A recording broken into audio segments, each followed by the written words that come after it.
अच्छा, अब हमने करना है ऑस्कल्टेशन। जब हम ऑस्कल्टेशन के जाएंगे तो हमारे दिमाग में एक क्वेश्चन आएगा, why haven't we do tactile fremitus in this boy, जो कि पाल्पेशन का पार्ट है। What is to do with tactile fremitus and vocal resonance in this बच्चा? क्या बताता है हमें वो? It tells if there are any secretions within the parenchyma that can increase the transmittance of sounds. Okay. Conduction में मतलब consolidation They both basically check the same thing, but vocal resonance is more sensitive. सही. So what does the vocal resonance help us with? क्या problem है किसी step में जिसको vocal resonance refine करके हमको प्रेजेंट करेगा? Percussion note dull है. How will you able to differentiate if this is dull or stony dull?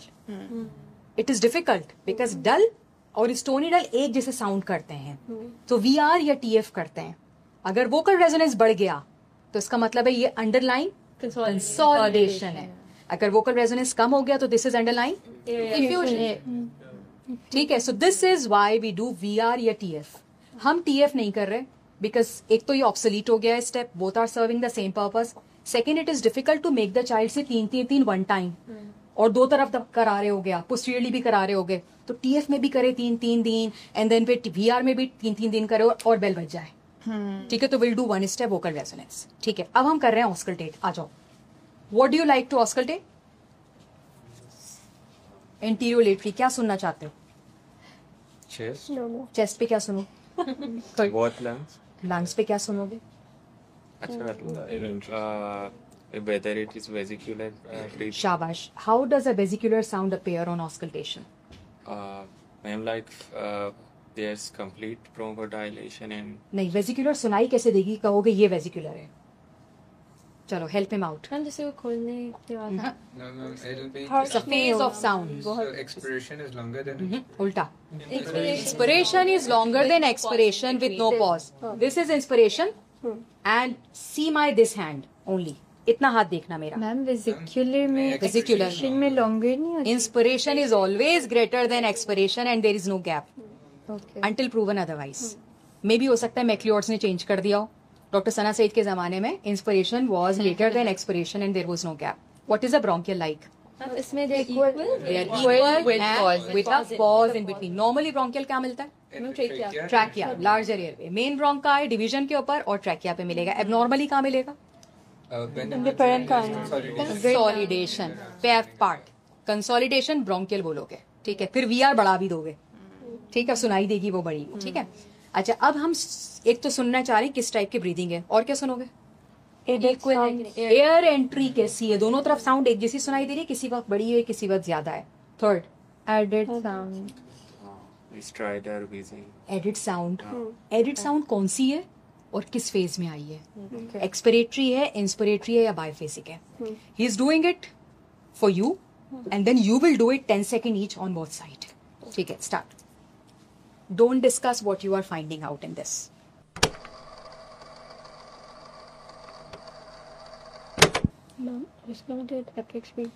एपाइसिस भी करते हैं बिल्कुल, और बेल से करते हैं. पूरा बेल से कर. नहीं, एपाइसिस की बात. इसमें बेल नहीं है. Lightly place it. ये मैंने कार्डियो में बताया था. Place the diaphragm lightly, it will serve the purpose of bell. ठीक है. बेल बन जाती है कांच. मैम फिर ऑस्कल्टेशन भी will do 2 levels, one above the nipple, one below. Lateral भी उसमें 3 करें. लेटरल भी करो. अच्छा. और इसी पॉइंट पर एंटीरियरली 2 एंड 1 लेटरली, एंड इसी पॉइंट पर VR भी कर लोगे. You'll check the VR at the same point. ठीक है. अभी नहीं किया हमने because I will make you interpret what you just have heard. ठीक है. परकशन रूम करते तो 2 anteriorly 4 places anteriorly and 2 laterally and then 2 laterally. एक और नीचे दो. चलो, next 2 ready? lateral 1 for oscillation. 2 तो करो. Percussion. जी, what is your interpretation? Ma'am bronchial breathing है. Bronchial breathing. Expiration is longer than the inspiration. Expiration is longer than expiration. Bronchial में बराबर नहीं होती. लेकिन इसमें longer आ रही है. Expiration longer than expiration.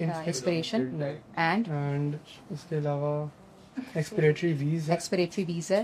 And right side पे मुझे लंग साउंड्स रिड्यूस लगे हैं कंपेयर टू द लेफ्ट। सही है, ठीक है, take your position, your interpretation. Ma'am यही सेम ही था, Same है। आपने सब बता ही दिया। एक्सपिरेशन तुम्हें भी ज्यादा मिला है, एक्सपिरेशन ज्यादा मिला है, यू फाउंड द एक्सपिरेटरी वीज आल्सो।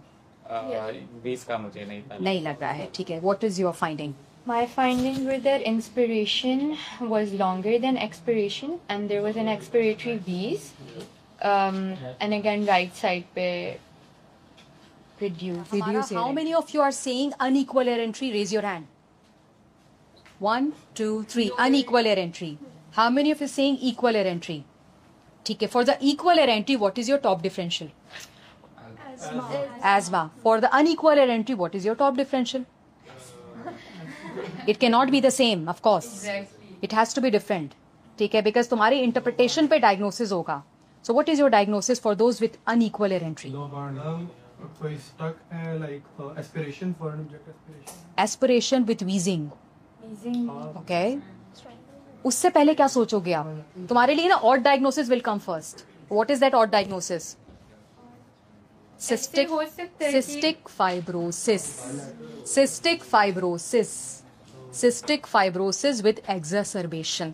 Wheeze करेगा, ब्रोंकिएक्टेसिस की वजह से चेस्ट इज खराब। अनइक्वल एयर एंट्री, ठीक है, कई जगह पर आपको लगेगा कोलैप्स के फीचर्स आ रहे हैं, कई दफा जगह पर कड़कड़ क्रैप्टेशंस आ रहे हैं, बट वीजिंग मौजूद है। सो 8 साल में you will think of cystic fibrosis.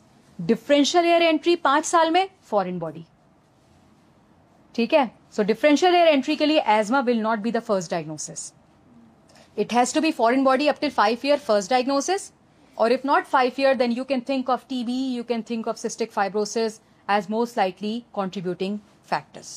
जिन्होंने सेम एयर एंट्री कही थी उनके लिए एस्मा है। Now with the situation cystic fibrosis fit होगा, बिकॉज उसमें भी रिकरेंट चेस्ट इन्फेक्शंस की वजह से बच्चे आते हैं। फर्स्ट एडमिशन हुआ हो सकता है, लेकिन हो सकता है आउट पेशेंट में मीट किया हो उन्होंने पहले। एस्मा के लिए भी फिट हो रही है। The best part is all of you identified that there is something wrong with expiration. इसका मतलब है इंस्पिरेशन शॉर्टर था, which is not the usual case. So what is the pathophysiology in asthma? Air आने में problem है, बाहर आने में प्रॉब्लम है। Air is going in perfectly, not coming out. भरे जा रही है, भरे जा रही है, भरे जा रही है। नॉट कमिंग आउट का मतलब है force expression.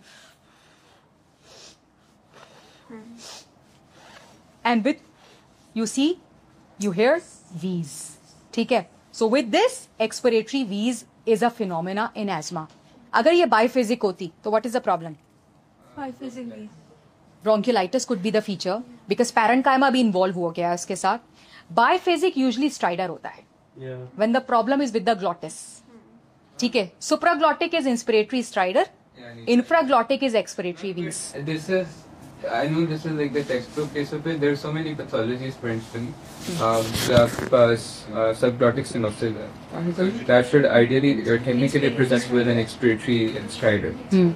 Yeah, for example, the laryngeotracheal bronchitis or the subglottic आपको specification मिल रही होती है, that should present with an expiratory stridor. But इनके अंदर consistent finding, if you look at the literature, it's inspiratory or biphasic. अच्छा, laryngeotracheobronchitis is what? Is the name of what? Laryngeotracheobronchitis. Croup. Croup is typical for a stridor. But उसके Inspiratory stridor. Yeah, exactly. But the constriction उसके अंदर is subglottic. Subglottic है, बिल्कुल। Textbook would be expiratory. But बिल्कुल, but it has a massive subglottic construction है, construction is subglottic, लेकिन massive contribution is supraglottic, और supraglottic inflamed है, और most likely that inflammation is causing the stridor. I agree with you कि sometimes it is bookish, but you then have to identify कि problem किधर है. It may be subglottic, the pathophysiology is involving subglottis. However, supraglottic may be involved also. हमें तो नहीं पता ना, construction सिर्फ आपको एक्सरे पे नजर आ रही है वहां पर, and that is the only feature that you are finding के may be should not be contributing to inspiratory stridor at least, ठीक है. अब इसी तरह ग्रुप के अंदर we sometimes identify wheezes also. अगर बच्चा एजमेटिक होता है, स्ट्राइडर भी कर रहा है, वीज भी कर रहा है, क्योंकि वो that led to trigger the asthma also, ठीक है. So this is for sure expiratory wheeze. ये बच्चा अगर आपके पास लेटा हुआ है वार्ड के अंदर 20C पर, how would you like to manage it one by one? सबसे पहले क्या करोगे? मैम रेस्पिरेशन को मॉनिटर करते नहीं, management Start with the short-acting bronchodilators. साबा. What is a short acting beta agonist? Salbutamol. Salbutamol. लगा दिया. कैसे लगाओगे? पफ्स हो गए या नेबुलाइजर? दोनों कर सकते हैं. अभी आपने नेबुलाइज कर दिया है, दोनों कर सकते हैं. Inhalers are best going in directly. ठीक है. अभी आपने continuous nebulisation is a phenomena which is superior. Otherwise both are same. Rather superior जो है इनहेलर है. तो आपने साबा फर्स्ट शॉट दिया, नेमल नहीं ठीक हुआ, अब क्या करें? Inhaled corticosteroids. Short. Somewhat देता है. I am corticosteroid. IV. Oxygen. Another Saba? 3 sabas. Shabash. 3 sabas back to back. If it is continuous nebulizer, you don't break the circuit. आप डालते रहते हैं सैल्ब्यूटामॉल और हमारे पास कंटिन्यूअस सर्किट नहीं है, तो we give back to back salbutamol. Salbutamol के साथ सामा का सिर्फ यही रोल है, बाकी ipratropium does not have any role in exacerbation. Added doses to the current regime. Added doses to The current जो इप्राट्रोपियम की only in back to back nebulizers. SABA SAMA साबा सामा साबा सामा 3 shot. Because hospital में मौजूद है ना, you will ask the nurse to prepare parenteral steroid. 2 ही steroid दे सकते हैं इस वक्त, एंट्रल और पार एंट्रल.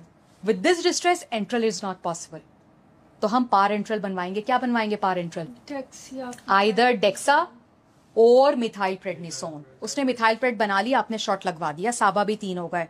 नहीं बेहतर हो रहा डिस्ट्रेस. corticosteroids नहीं साबा 6 घंटे में लगेगा. चाहिए. वो सॉरी मिथाइल प्रेड 6 घंटे में लगेगा.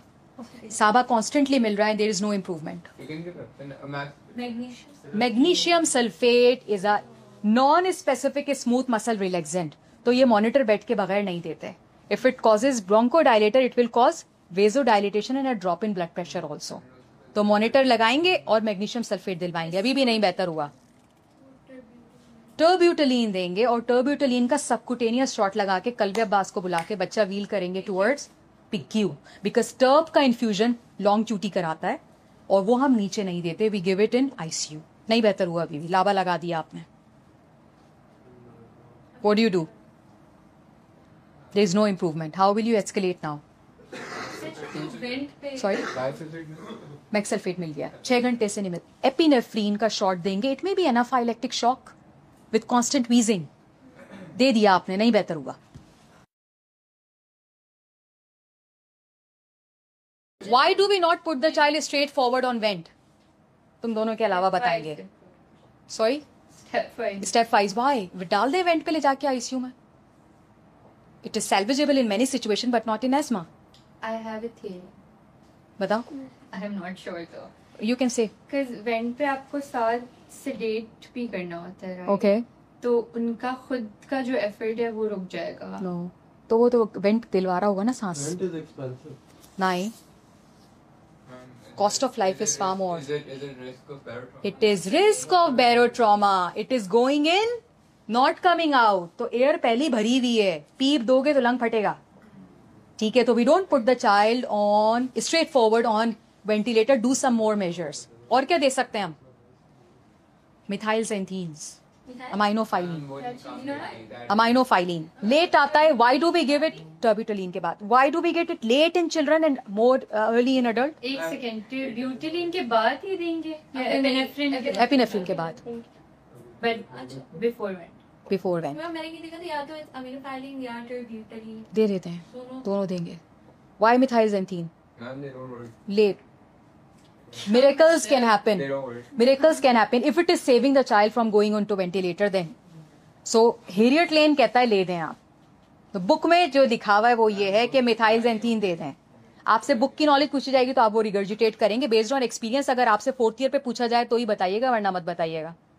ठीक है, तो मिथाइलजेंथीन्स का लो थेरेप्यूटिक इंडेक्स होता है in children, and so that is why we keep it at the and.